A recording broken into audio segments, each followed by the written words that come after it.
Ayon po, mga kabida, meron pong pasabog po itong si dating Pangulong Rodrigo Roa Duterte, ano po, no? Dito ho sa balak ho daw ni Pangulong Ferdinand Bongbong Marcos na magdeklara daw ng martial law, ano po, no? At ito po ay tuloy-tuloy na po raw ito, mga kabida. At hindi na ho daw bababa sa kanyang pwesto bilang Pangulo po ng Pilipinas. Ito pong si PBBM, ano po, no? Yan yung pag-uusapan po natin dito ho sa aking channel at sa aking vlog for today. At bago yan, isang magandang umaga sa lahat at welcome po sa aking channel. Ano po? Kagabi po, meron pong indignation rally. Ito pong hakbang ng Maisog, Cebu. Ano? At doon ho ginawa yan, mga kabida, sa Mandaue City. Ano po? Kung saan napakaraming dumalo na mga Cebuanos. Ano po? No? Isa pong indikasyon daw ito na mahal pa rin daw ng mga Cebuanos, ito pong si Digong, ano? At doon ho sa kanya hong speech kahapon o kagabi, ano po, mga kabida, isiniwalat po ng dating Pangulo, ito hong balak po daw ng kasalukuyang administrasyon sa pamamagitan po raw ni Pangulong Ferdinand Bongbong Marcos na magdeklara ho daw ng martial law at aakto po ito bilang diktador po daw, mga kabida, ano? Hindi na ho daw bababa ito sa pwesto at gagayahin daw niya yung kanya pong ama na nagdeklara din ng martial law at naging diktador po, mga kabida. Pakinggan po natin itong si dating Pangulong Rodrigo Roa Duterte at magre-react po tayo. Narito po. Si Mr. Marcos is veering towards a dictatorship. Mupusta ko sa inyo, dili na manaog pagkahuman sa iyang termino. Pareha na sa iyang tatay magkagobot tapunta. Because ang iyang buhaton, mag-declare na po martial law, pareho sa iyang papa. Pag martial law, why election, siya na po yung ilit. Iyang gamiton tong gibuhat sa iyang tatay. Di na po siya gyud kakanaog, maglisod na siya. Pero munang kamo makatilaw yun mo o gobot. Timanin ninyo na pareha sa martial law ni Adto. Pero kamo mga sundalo o polis, paminaw mo.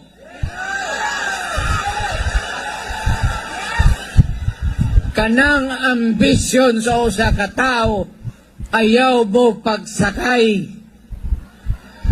Kaya madugay, madali, matapos mangyod na. O niya, illegal man na. Pamili mo. At tumungat to sa sayop. Duwar man na. Naisayop, naitama. Pili lang. Sundalo, polis. Aring ka sa sayop. Mag-enkwentro kayo kita.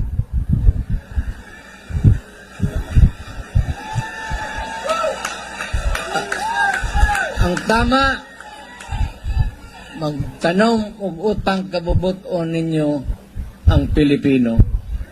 Ayan po, grabe. Nakakatindig balahibo po yung kanyang sinabi, ano? Yung kanyang expose, mga kabida, ano po, no? Na magdedeklara po ng martial law, ito hong si PBBM at ito po yung daan para hindi na ho daw siya bababa sa kanya hong pwesto bilang Pangulo po ng Pilipinas. So ang ibig sabihin po dito is aakto po yung Pangulo na magiging diktador po, no? Kagaya po ng nangyari po noong panahon po ng kanyang ama, ano po? Pero para sa akin po, medyo may reservation po ako dyan sa plano po, ano? Yung sinabi po ni Digong na magdedeklara po ng martial law, ano po, na? Kasi unang-una, alam naman po natin kung gaano katindi yung martial law, ano? Yung pinagdaanan po ng mga Pilipino, mga kabida, nung panahon po ni Marcos Sr., ano? Napaka tindi yung naranasan po ng mga Pilipino noon, ano? At isa yun, mga kabida, sa pinakamalagim na kasaysayan po ng Pilipinas, ano? Yung nangyari pong martial law. Dami hong mga human rights violations na nangyari noon, ano?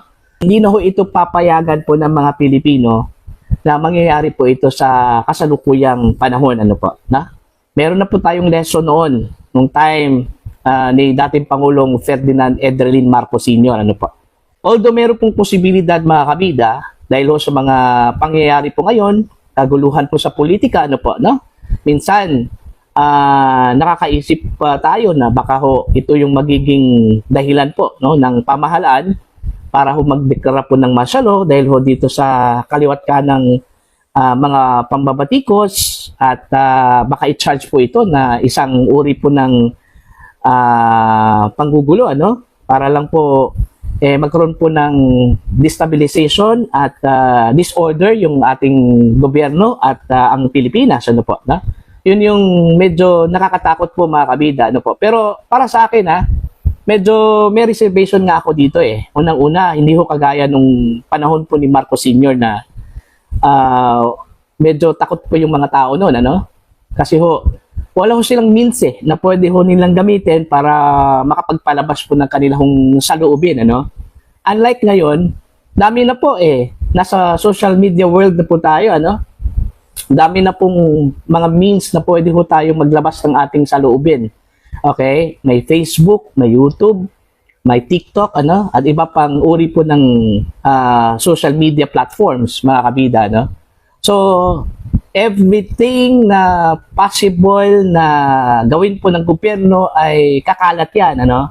At magre-react agad yung taong bayan. Kaya nga, sinabi ko po na medyo alanganin po ako dyan kasi hindi naman siguro basta-basta magdedeklara po itong administrasyon ng martial law, ano? Kasi ho, kinukonsidera din nila yung magiging reaction po ng tao, ano po, no? Mga kabida. So, ang sa akin lang po, magmamatsyag lang po tayo, ano? Huwag ho tayong lilihis at kung maaari po, susunod po tayo sa batas. Dahil ho, wala naman pong dahilan po itong gobyernong ito at saka yung mga pulis, no, na huhulihin po tayo. Kasi sumusunod po tayo sa batas, ano po, no? Baka po yung magiging dahilan po nila dito ho sa mga panggigipit, baka po dahil doon sa mga hindi ho tayo sumusunod sa mga batas at palintuntunin na ipinapatupad po ng gobyerno, ano po, na? Now, matindi yung sinabi po ni Digong doon ho sa militar at saka pulis. Okay? Pinamili po yung militar at saka pulis doon no? Doon sa kanyang salita. Kung saan po sila, doon ba sa masama o doon ho sa good, ano? Parang it's a choice of evil and good, ano? Yung pong pagkasabi po ni Digong, address doon ho sa mga pulis at saka sa mga sundalo, ano po, mga kabida. Alam naman po natin na yung militar, ako, 100% po ako na itong militar talaga is discipline talaga ito, ano? Unlike dito ho sa police. Okay? Ang militar, discipline talaga, at saka apolitical. Ako, wala akong duda dyan, no? Sa mga sundalo, apolitical talaga yan, ano? Nagmamasid lang yan, ano? Hindi ho katulad ng PNP. Ako, medyo alanganin din ako sa PNP Pwede na lang sa mga matitino dyan, ano? Medyo alanganin din ako sa PNP po mga kabida No? May mga pagkakataon din na medyo nagagamit din sila, no? Okay? Pero itong militar, ako 100% ako na disiplinado talaga ito, no? Itong sundalo, hindi ho sila umaakto ngayon dahil ho, ang kanilang role lang talaga is to pacify. Papasok lang yan mga kabida pag medyo tingin po nila magulo na talaga, no? Okay, diyan ho papasok yung militar. Kasi yung kanilang mandato po is to maintain the peace and order. Yun yung kanilang mandato, no? Protect the people and to protect the country. Meron sigurong posibilidad na gagawin ito ni PBBM pero there is a slim chance, ano, para sa akin na gagawin po niya itong pagdedeklara po ng martial law at saka hindi na po bababa, no? Aakto bilang diktador po, ano? Okay? Unang-una po, dapat alalahanin po ni PBBM, this is the last chance for him, no? Para i-redeem yung hindi ho magandang perception po ng mga tao dun sa kanilang pamilya, no? Naalala ko po nung panahon po ng kanyang ng kampanya, no? Tsaka nung pagkapanalo po ni PBBM, sinabi po nila na marami hong nagsasabi po na this is the chance for the Marcoses to redeem themselves, no? Doon ho sa mga hindi magandang impression, no, ng taong bayan po sa kanilang mga kabida. And hopefully, they will live to that impression, ano? Yung kagustuhan po na makarecover po itong mga Marcos. Okay? Hindi naman siguro hayaan po, hindi lang po ng Pangulo. Pamilya po niya, no? Dating Pangulo o dating First Lady Imelda Marcos, Amy Marcos, no? At saka iba pang mga kapatid, ano? Kapamilya na hahayaan na lang po nila na yung pangalan po nila ay malilibing, ano? Dahil ho sa hindi ho magandang impresyon, okay? Dahil ho sa mga possible na gagawin po ng Pangulong Marcos. Kasi ho, dami hong mga unforgettable moments, lalong-lalo na po doon ho sa mga nakaabot ng panahon na yon. Okay? Marami hong mga namatay, maraming mga violations po ng karapatang pantao, ano? Dami hong mga nawawala. 'Di ba? Noong panahon na yon. So in short, nagkaroon po ng pang-aabuso yung sundalo, yung mga pulis noong mga panahon na yon, ano po, mga kabida. So ayaw na po nating palikan yon. Okay? At ayaw po nating mangyari, hindi ho natin papayagan na mangyari po ngayon. Ano po? Ito pong nangyari noong panahon ni Ferdinand Marcos Sr. Ano po? Marami kasing perception na kabida, kaya nga ito ay nangyayari po ngayon, ito kung bangayan sa politika, sa pagitan po ng dalawang pamilya, Marcos versus Duterte, is because of the greed, ano? The power. Okay? Marami kasing nag-aambisyon eh. May mga nag-aambisyon sa 2028 eh. Malayo pa yun eh. Sana po, ang sa akin lang po eh, kung may mga ambisyon man, okay, mas maganda siguro kung lalabanan natin yan fairly and squarely, ano po, no? Hayaan natin yung tao magdesisyon. Okay? Huwag natin huwag ho tayo manglamang doon sa kabila o sa kalaban po natin. May gagawin po tayo sa kalaban natin, gigipitin natin yung kalaban natin, ano po, no? Para lang po to become crippled, no? Okay, yung kalaban po natin wala na pong magagawa, no? Para sa panahon na kung tatakbo man ito, wala na pong magagawa, ano po, no? Kagaya nung sinabi po ni Ted Filon, ano, doon sa kanyang program, mga kabida, sabi po niya na siguraduhin lang talaga ng mga tumutugis po ngayon kay VP Sara na malulumpo po nila si VP Sara, ano po, no? Sakali pong makaka-survive po yan, ano, hindi po nila tuluyang malulumpo yan si VP Sara, baka po babangon yan, ano, at yun yung matindi, yung revenge. Okay? Yung sabi po ni Ted Filon, okay, yung ganti, yun yung matindi doon, no? Doon sa mga umuusig at sa mga tumutuligsa at saka tumutugis po ngayon, no? Sa Vice Presidente at saka sa kanyang pamilya. Okay? Anyway, sabi po ni Digong, hindi naman talaga forever yung leadership, no? Yung pagiging Pangulo po ng Pilipinas at saka iba pang mga posisyon. May hantungan talaga yan, ano? Kaya nung sinabi po niya doon sa mga pulis at saka sa mga sundalo, mamili po kayo. Sabi po niya, mamili po kayo, no? Doon kayo sa tama o doon sa mali, no?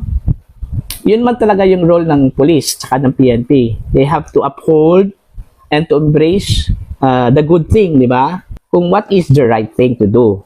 Yun man talaga yun, no? At sana, naturingang professional po itong dalawa, itong police at saka yung militar, they should stand by with what they ought to do, ano? Yung kanilang mandato, no? Bilang tagapagdepensa, tagapagligtas, at tagapagprotekta po ng mga kabida ng mga Pilipino at ng bansang Pilipinas. So yan na po yung panalangin po natin, mga kabida, na sana hindi ho magkakatotoo yung sinabi po ni Digong, ano? Magdedeklara po ng martial law po itong si PBBM at hindi na ito bababa sa kanyang pwesto, no? Mag-aakto na po itong bilang diktador po na presidente ng Pilipinas, ano po na, mga kabida.